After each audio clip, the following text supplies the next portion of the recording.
بسم الله الرحمن الرحيم. الحمد لله والصلاة والسلام على خير خلق الله وعلى آله وصحبه ومن والاه، أما بعد، فأعوذ بالله من الشيطان الرجيم. والفجر وليال عشر. ناظرین کرام، اللہ رب العزت ہم سب کے خالق ہیں، مالک ہیں، پوری کائنات کے مدبر ہیں۔ اللہ رب العزت نے ایمان والوں کو بہت بڑے انعامات سے دنیا میں بھی نوازا ہے اور آخرت میں بھی نوازیں گے۔ ان انعامات میں سے ایک انعام، اللہ تعالیٰ نے سال میں ایسے دن رکھے ہیں اور ایسی راتیں رکھی ہیں جن میں ایمان والا اپنے ایمان کی تجارت کو فروغ دے سکتا ہے۔ وہ ایام جو عشر ذی الحجہ کے نام سے موسوم کیے جاتے ہیں۔ اسلامی مہینہ ذو الحجہ جو اسلامی سال کا 12واں مہینہ ہے، اس کے ابتدائی 10 دن انتہائی عظمت والے ہیں۔ رسول اللہ صلی اللہ علیہ وآلہ وسلم پر نازل ہونے والا قرآن بھی اس کی گواہی دے رہا ہے۔ والفجر ولیال عشر، اللہ رب العزت نے ان 10 دنوں کی قسم اٹھائی ہے، اور رسول اللہ صلی اللہ علیہ وآلہ وسلم فرماتے ہیں، جس بات کو عبداللہ ابن عباس رضی اللہ تعالی عنہ بیان کرتے ہیں، ما من ایام العمل الصالح فیہن احب الی اللہ من هذه الایام العشرة قالوا ولا الجهاد في سبيل الله قال ولا الجهاد في سبيل الله إلا رجل خرج بنفسه وماله فلم يرجع من ذلك بشيء۔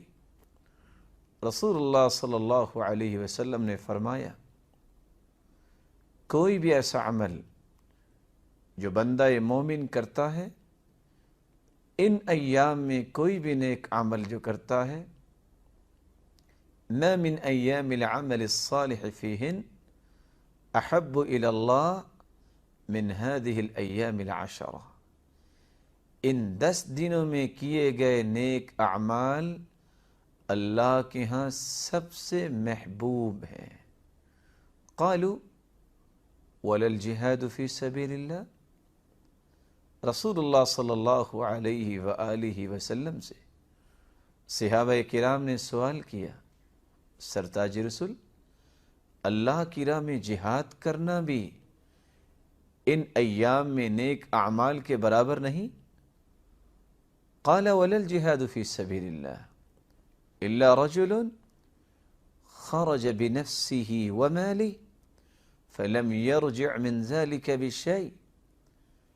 جہاد کا عمل جو اتنا عظیم عمل ہے، ان 10 دنوں میں کیے گئے اعمال صالحہ کا مقابلہ نہیں کر سکتا۔ ہاں، ایک شکل ہے کہ اگر وہ شخص میدان کارزار میں گیا ہے، اپنی جان کا نذرانہ بھی پیش کر دے اور جو کچھ اس کے پاس مال و دولت ہے اس کو بھی اللہ کی راہ میں قربان کر دے، تو وہ درجہ حاصل کر سکتا ہے جو ان 10 دنوں میں کیے گئے اعمال والے کو درجات نصیب ہوں گے۔ عبداللہ ابن عمر رضی اللہ تعالی عنہ روایت کرتے ہیں، رسول اللہ صلی اللہ علیہ وآلہ وسلم نے فرمایا، ما من ایام اعظم عند اللہ ولا احب الیہ من العمل فیہن من هذه الایام العشر، ان 10 دنوں میں کیے گئے اعمال بقیہ سال کے ایام میں کیے گئے اعمال سے افضل ہیں، محبوب بھی ہے اور افضل بھی ہے۔ اور ایک دوسری روایت میں جابر رضی اللہ تعالی عنہ روایت کرتے ہیں، رسول اللہ صلی اللہ علیہ وآلہ وسلم نے فرمایا افضل ایام الدنیا ایام العشر، اللہ تعالیٰ نے جو دنیا کا نظام چلایا ہوا ہے، اس نظام کے اندر اگر کسی دن کو فضیلت حاصل ہے، وہ ذی الحجہ کے پہلے 10 دن ہیں جن کو اللہ تعالیٰ نے پورے سال کے دنوں میں فضیلت سے نوازا ہے۔ امام ابن تیمیہ رحمہ اللہ تعالی اس بات میں فرماتے ہیں، دنوں میں افضلیت ذی الحجہ کے پہلے 10 دنوں کو حاصل ہے، اور راتوں میں افضلیت رمضان المبارک کے آخری عشرہ کی راتیں ہیں جن میں لیلۃ القدر ہوتی ہے۔ رسول اللہ صلی اللہ علیہ وآلہ وسلم نے مسلمانوں کو رہنمائی بھی دی ہے، ایسا مبارک اور سہانا موسم جب آ جائے، یہ مبارک ایام کسی کی زندگی میں آ جائیں تو کیا کرنا چاہیے؟ فَأَكْثِرُوا فِيهِنَّ من التہلیل والتکبیر والتحمید۔ رسول اللہ صلی اللہ علیہ وآلہ وسلم نے فرمایا، ان 10 دنوں میں کثرت سے لا الہ الا اللہ، اللہ اکبر، الحمد للہ، ان کلمات کا ورد کرنا چاہیے۔ سعید ابن جبیر رحمہ اللہ رحمۃ واسعہ، عبداللہ ابن عباس رضی اللہ تعالی عنہ کے تلمیذ رشید ہیں، اذا دخل ایام العشر اجتہد اجتہادا حتی ما یکاد یقدر علیہ، جب یہ 10 دن ان کو نصیب ہوتے اتنی محنت کرتے اللہ کی عبادت میں، حتی ما یکاد یقدر علیہ، ایسے محسوس ہوتا کہ کسی چیز کو قابو میں لانا چاہتے ہیں وہ قابو میں نہیں آ رہی۔ اللہ رب العزت نے ان ایام کو فضیلت سے نوازا ہے۔ حافظ ابن حجر عسقلانی رحمۃ اللہ علیہ صحیح بخاری کی شرح میں لکھتے ہیں، والذی یظہر ان السبب فی امتیاز عشر ذی الحجہ لمكان اجتماع أمهات العبادة فيه، وهي الصلاة والصيام والصدقة والحج، ولا يتأتى ذلك في غيره۔ جو بات ہمیں سمجھ میں آتی ہے کہ ان ایام کو اللہ تعالیٰ نے فضیلت سے کیوں نوازا، کیونکہ ان ایام میں اللہ تعالیٰ نے بڑی بڑی عبادات کو جمع کر دیا ہے، عظمت والی عبادات کو، وہ عبادتیں جو سال کے بقیہ ایام میں نہیں ہوتی۔ نماز ہے، روزہ ہے، صدقہ ہے اور حج ہے۔ ان 10 ایام میں ان 4 عظیم عبادتوں کو جمع کیا ہے۔ انسان نماز تو سارا سال پڑھ سکتا ہے، اور روزے بھی رمضان المبارک میں رکھتا ہے، صدقہ بھی دے سکتا ہے، لیکن حج ایک عظیم عبادت، اللہ کے گھر کی زیارت کرنا، یہ صرف انہی 10 دنوں کے اندر ہی اس کی ابتدا ہوتی ہے اور انسان اللہ کا تقرب حاصل کرتا ہے۔ اس لیے رسول اللہ صلی اللہ علیہ وآلہ وسلم نے ان 10 دنوں کو غنیمت جاننا اور ان 10 دنوں کی عظمت کو اپنے دامن میں سمیٹنے کے لیے مسلمانوں کو، اپنی امت کو خوبصورت رہنمائی سے نوازا ہے۔ جب یہ 10 دن کسی مسلمان کی زندگی میں آ جائیں اور وہ بقید حیات ہو، اس کو کون کون سے اعمال کرنے چاہیے؟ سب سے پہلا عمل التکبیر والتحمید والتہلیل۔ یہ 10 دن جب شروع ہو جائے، چاند جب نظر آئے، اس وقت سے لے کر 13 ذی الحجہ تک ایک مسلمان کو اللہ اکبر، لا الہ الا اللہ، الحمد للہ، ایک مسلمان کو لا الہ الا اللہ، اللہ اکبر والحمد للہ، ان کلمات کو اپنی زبان کا زیور بنانا چاہیے۔ اللہ رب العزت ہم سب کو اس بات کی توفیق نصیب فرمائے کہ ہم ان ایام کو غنیمت سمجھ کے گزاریں اور ان ایام میں اللہ رب العزت کے انعامات کے مستحق بنیں اور زیادہ سے زیادہ تکبیریں پڑھیں، اللہ کی کبریائی بیان کریں، تحمید پڑھیں، اللہ رب العزت کی حمد بیان کریں اور اللہ رب العزت کی توحید کو خالص کریں۔ لا الہ الا اللہ، ان کلمات کو اپنی زبان پہ لائیں۔ میری اللہ سے دعا ہے اللہ ہمیں عمل کی توفیق عطا فرمائے۔ ناظرین کرام، ابھی چند لمحات کا وقفہ ہوگا، وقفے کے بعد ہم دوبارہ آپ کی خدمت میں حاضر ہوں گے۔ لبيك لا شريك لك لبيك إن الحمد لبيك لا شريك لك لبيك إن الحمد۔ ناظرین کرام، وقفے سے پہلے ہم یہ بات کر رہے تھے کہ ایک مسلمان کی ذمہ داری ہے جب یہ مبارک ایام اس کو نصیب ہو جائیں تو ان ایام میں سب سے پہلا کام اللہ کی کبریائی بیان کرنا، اس کی تعریف بیان کرنا اور اس کی توحید کو خالص کرنا، اس کو اختیار کرے۔ تکبیر، جس کے بارے میں علماء نے دو قسمیں بیان کی ہیں، تکبیر مطلق اور تکبیر مقید۔ ابن باز رحمۃ اللہ علیہ فرماتے ہیں اما التکبیر فی الاضحی فمشروع من اول الشہر الى نہایت اليوم الثالث عشر من شہر ذی الحجہ۔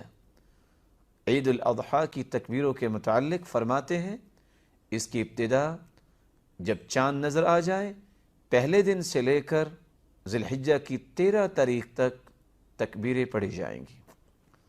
عید الفطر میں بھی ایک مسلمان تکبیریں تو پڑھتا ہے۔ قرآن مجید میں اللہ فرماتے ہیں وَلِتُكْمِلُوا الْعِدَّةَ وَلِتُكَبِّرُوا اللَّهَ عَلَى مَا هَدَاكُمْ، 30 کا عدد مکمل کرو اور جب 30 دن مکمل ہو جائیں وَلِتُكَبِّرُوا اللَّهَ، پھر اللہ تعالیٰ کی کبریائی اور عظمت کو بیان کرو۔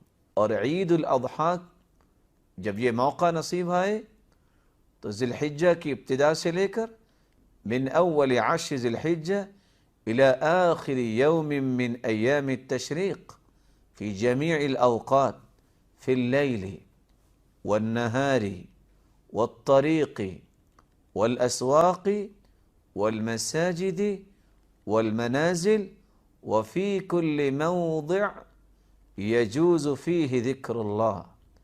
جب یہ 10 دن انسان کو نصیب ہو جائے تو پہلے دن سے لے کر 13ویں دن تک تکبیروں کو اپنی زبان پہ جاری کرے۔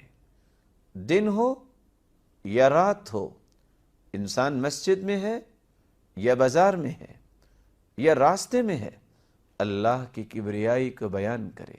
الغرض ہر وہ جگہ جہاں اللہ کا ذکر ممکن ہو، جائز ہو، وہاں ان تکبیروں کو اپنی زبان پہ جاری کیا جا سکتا ہے۔ اللہ رب العزت فرماتے ہیں وَيَذْكُرُ اسْمَ اللَّهِ فِي أَيَّامٍ معلومات، اور وہ اللہ رب العزت کا ذکر کرتے ہیں معلوم ایام میں۔ وَاذْكُرُ اللَّهَ فِي أَيَّامٍ معدودات، ان گنے ہوئے دنوں میں اللہ کا ذکر کرو۔ ابن عباس رضی اللہ تعالی عنہ فرماتے ہیں وَيَذْكُرُ اسْمَ اللَّهِ فِي أَيَّامٍ معلومات ایام العشر، ایام معلومات سے مراد ذی الحجہ کے پہلے 10 دن ہیں۔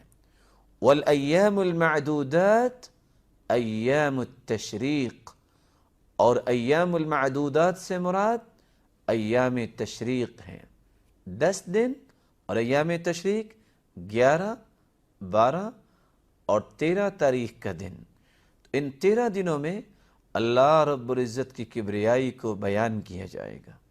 یہی وجہ ہے کان ابن عمر وابو ہریرہ یخرجان الى السوق فی ایام العشر یکبران وَيُكَبِّرُ النَّاسُ بِتَكْبِيرِهِمَا، صحیح بخاری کی روایت ہے۔ ابو ہریرہ رضی اللہ تعالی عنہ اور عبداللہ ابن عمر رضی اللہ تعالی عنہ ان 10 دنوں میں بازار میں نکل جاتے اور بلند آواز سے تکبیر کہتے، اور ان کی تکبیر کو سن کر بازار میں بیٹھے لوگ بھی تکبیریں کہنا شروع کر دیتے۔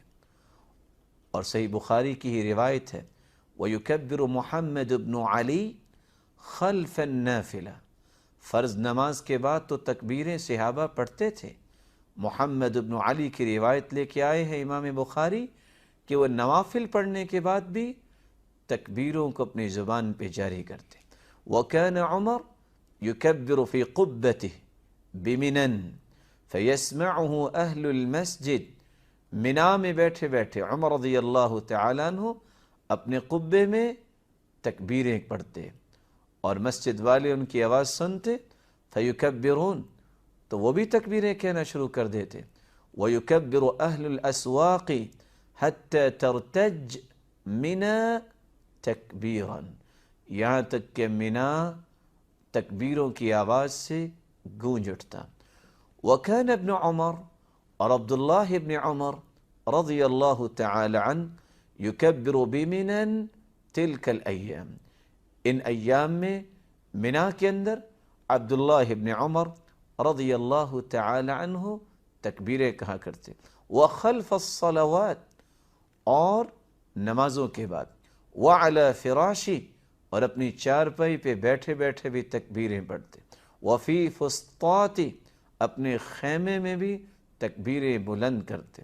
وَمَجْلِسِ، اور اپنی مجلس میں بھی جہاں وہ بیٹھتے تھے لوگوں کے ساتھ اور مسائل کو بیان کرنے کے لیے، وہاں بھی تکبیریں اونچی آواز سے پڑھتے۔ وَمَمْشَاهِ تِلْكَ الْأَيَّامِ جَمِيعًا، اور چلتے پھرتے بھی تکبیریں پڑھتے۔ وَهُوَ الَّذِي يُقَيَّدُ بِأَدْبَارِ الصَّلَوَاتِ فِي عِيدِ الْأَضْحَى خَاصَّةً، يَبْتَدِئُ التَّكْبِيرَ الْمُقَيَّد من عقب الصلاة، اور یہی وہ تکبیریں ہیں جو عبداللہ ابن عمر رضی اللہ تعالی عنہ منا میں بیٹھے پڑھ رہے ہیں، جن کو تکبیر مقید کا نام دیا گیا ہے۔ الذی یبتدئ، جس کی ابتدا ہوتی ہے، من عقب صلاة الفجر یوم عرفہ، یوم عرفہ کے دن فجر کی نماز کے بعد، وینتہی بعد صلاة العصر فی اليوم الثالث من ایام التشریق، اور ان تکبیروں کی انتہا 13ویں تاریخ کی عصر کی نماز پہ ہوتی ہے۔ رسول اللہ صلی اللہ علیہ وآلہ وسلم نے امت کو یہ بات سمجھائی، یہ جس طرح عظمت والے دن ہیں، ان دنوں میں اللہ کی عظمت کو بیان کیا جائے۔ وَكَانَتْ مَيْمُونَةٌ رضی اللہ عنہا تُكَبِّرُ يَوْمَ النَّحْرِ، میمونہ رضی اللہ تعالی عنہ بھی قربانی کے دن تکبیریں کہتی۔ وَكُنَّ النِّسَاء يُكَبِّرْنَ خَلْفَ أَبَانَ بْنِ عثمان، ابان بن عثمان کی تکبیروں کے پیچھے عورتیں بھی تکبیریں کہتی۔ وعمر بن عبد العزیز، اور عمر بن عبد العزیز جب تکبیریں کہتے تو عورتیں ان کی تکبیر کو سن کے تکبیریں کہتی۔ لیال التشریق مع الرجال فی المسجد، ان ایام تشریق کی راتوں میں مسجد میں جب تکبیریں ہوتی تو عورتیں بھی تکبیر کہتی۔ رسول اللہ صلی اللہ علیہ وآلہ وسلم کے صحابہ کرام تکبیر کے کن کن الفاظ کو اپنی زبان میں لاتے تھے؟ ام عطیہ رضی اللہ تعالی عنہ فرماتی ہیں، كنا نؤمر ان نخرج یوم العید، ہمیں حکم دیا جاتا کہ ہم عید کے دن عیدگاہ کی طرف آئیں، حتی نخرج البکر من خدرها، حتی نخرج الحیض، یہاں تک کہ ان عورتوں کو بھی ہم عیدگاہ میں لے کے آئیں جو کنواری ہیں، اور ان عورتوں کو جو ایسے خصوصی ایام میں ہیں کہ جن پہ نماز اس وقت ساقط ہو جاتی ہے، حیض والیوں کو، فَيَكُنْ خَلْفَ النَّاسِ، وہ لوگوں کے پیچھے اپنی صفیں بنائیں، فَيُكَبِّرْنَ بِتَكْبِيرِهِمْ وَيَدْعُونَ بِدُعَائِهِمْ، وہ بھی تکبیریں کہیں، نماز اگرچہ وہ نہیں پڑھیں گے لیکن تکبیروں میں شمولیت اختیار کریں، اور مسلمان جب دعا کریں تو وہ بھی دعا میں شمولیت اختیار کریں. یرجون برکت ذلک اليوم وطہرتہ، اس مبارک دن کی برکت اور پاکیزگی کو وہ بھی اللہ رب العزت سے طلب کریں. عبداللہ ابن مسعود، عمر رضی اللہ عنہما اور علی رضی اللہ عنہ، ان تینوں صحابہ سے جو منقول ہے کہ یہ دعا، یہ تکبیر پڑھنی چاہیے: اللہ اکبر اللہ اکبر، لا الہ الا اللہ واللہ اکبر، اللہ اکبر وللہ الحمد. عبداللہ ابن مسعود رضی اللہ تعالی عنہ سے ایک دوسری روایت ہے، یہ مصنف ابن ابی شیبہ میں ہے: اللہ اکبر اللہ اکبر، اللہ اکبر، لا الہ الا اللہ واللہ اکبر وللہ الحمد. اور تیسرا صیغہ سلمان رضی اللہ تعالی عنہ سے مروی ہے: اللہ اکبر اللہ اکبر، اللہ اکبر کبیرا. اور عبداللہ ابن عباس رضی اللہ تعالی عنہ بیان کرتے ہیں: اللہ اکبر اللہ اکبر، اللہ اکبر وللہ الحمد، اللہ اکبر واجل، اللہ اکبر علی ما ہدانا. قرآن مجید کی آیت کی روشنی میں وہ یہ تکبیر پڑھا کرتے تھے. تو ایک مسلمان کی ذمہ داری ہے کہ ان 10 ایام میں، ان 10 دنوں میں سب سے پہلا کام وہ اللہ کی کبریائی بیان کرے. دوسرا کام الامساک عن التقصیر والتقلیم. جس مسلمان نے قربانی کرنی ہے اس کو چاہیے کہ وہ چاند نظر آنے سے پہلے اپنے ناخنوں کو کاٹ لے اور اپنے بالوں کو درست کر لے. ان 10 دنوں میں نہ اپنے بالوں کو کاٹے اور اپنے نہ ہی ناخنوں کو کاٹے.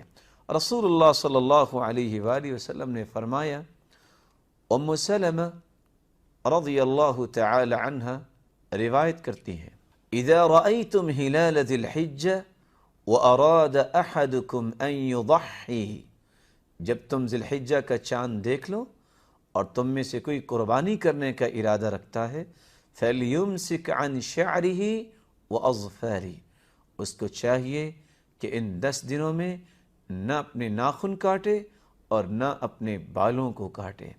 اور دوسری روایت میں آتا ہے فَلَا يَمَسَّ مِنْ شَعْرِهِ وَبَشَرِهِ شَيْئًا، نہ اپنے بالوں کو چھوئے اور نہ ہی اپنے جسم سے بالوں کو اتارے.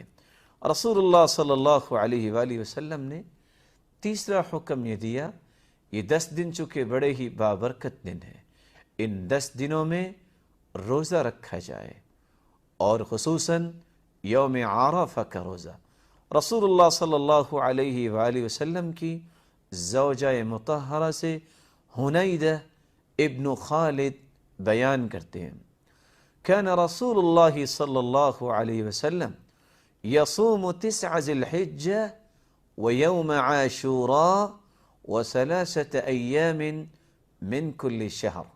رسول اللہ صلی اللہ علیہ وآلہ وسلم ذی الحجہ کے پہلے 9 دنوں کے روزے رکھتے اور ہر مہینے 3 روزے رکھتے ایام 20 کے، اور یوم عاشوراء 10 محرم کا روزہ رکھا کرتے. اور خصوصاً یوم عرفہ، جس دن حاجی میدان عرفات میں پہنچتے ہیں، اس دن روزہ رکھنا. رسول اللہ صلی اللہ علیہ وسلم سے سوال کیا گیا. ابو قتادہ رضی اللہ تعالی عنہ روایت کرتے ہیں: سئل رسول اللہ صلی اللہ علیہ وسلم عن صوم یوم عرفہ فقال یکفر السنة الماضیہ والباقیہ. سوال کیا گیا یوم عرفہ کا روزہ اگر رکھا جائے تو اس کی کتنی نیکی ملے گی؟ فرمایا 2 سال کے گناہوں کو معاف کر دیا جائے گا. یکفر السنة الماضیہ والباقیہ. اور دوسری روایت میں آتا ہے: احتسب علی اللہ ان یکفر السنة التي قبلہ والتي بعدہ. میں یہ اللہ رب العزت پہ یقین رکھتا ہوں کہ اللہ رب العزت جو سال گزر چکا ہے اور جو گزر رہا ہے، ان 2 سالوں کے گناہوں کو معاف کر دیں گے. اور عائشہ رضی اللہ تعالی عنہ روایت کرتی ہیں رسول اللہ صلی اللہ علیہ وسلم نے فرمایا ما من یوم اکثر ان یعتق اللہ فیہ عبدا او امتا من النار من یوم عرفہ وإنه ليدنو ثم يباهي بهم الملائكة فيقول ماذا أراد هؤلاء. اللہ رب العزت اس دن یوم عرفہ کے دن جتنے لوگوں کو جہنم سے آزاد کرتے ہیں سال میں کسی دن میں بھی اتنی آزادی کسی کو نہیں ملتی. اور اللہ رب العزت میدان عرفات میں پہنچنے والوں کو دیکھتے ہوئے فرشتوں کے سامنے ان کا تذکرہ کرتے ہیں اور فرماتے ہیں یہ لوگ کیا لینے آئے ہیں. جب فرشتے جواب دیتے ہیں اے اللہ یہ تیری رحمت کے متلاشی ہیں تو اللہ رب العزت فرماتے ہیں اشہدکم انی قد غفرت لہم، میں تمہیں گواہ بناتا ہوں میرے فرشتوں میں نے ان سب کو معاف کر دیا. اللہ رب العزت ہمیں ان ایام کی فضیلت کو اور ان ایام کے انعامات کو سمیٹنے کی توفیق عطا فرمائے، اور خصوصاً ان ایام میں تکبیریں، کثرت ذکر، نوافل، صدقات اور روزے رکھنے کی توفیق عطا فرمائے. اور کتنا ہی اچھا ہو کہ ایک مسلمان جو کہ بہترین تاجر ہوتا ہے کل الناس یغدو فبائع نفسہ فموبقها او معتقها، ہر شخص صبح کرتا ہے کل رجل من وراء تجارتی، ہر شخص اپنی تجارت کے پیچھے بھاگتا ہے. ایمان کی تجارت کو فروغ دینے کے لیے یہ بہترین موقع ہے کہ اگر ایک انسان کسی کو اس بات کی تلقین بھی کرتا ہے کہ روزہ رکھو، پھر افطاری کا بندوبست بھی کرتا ہے، کتنا خوبصورت پہلو ہے.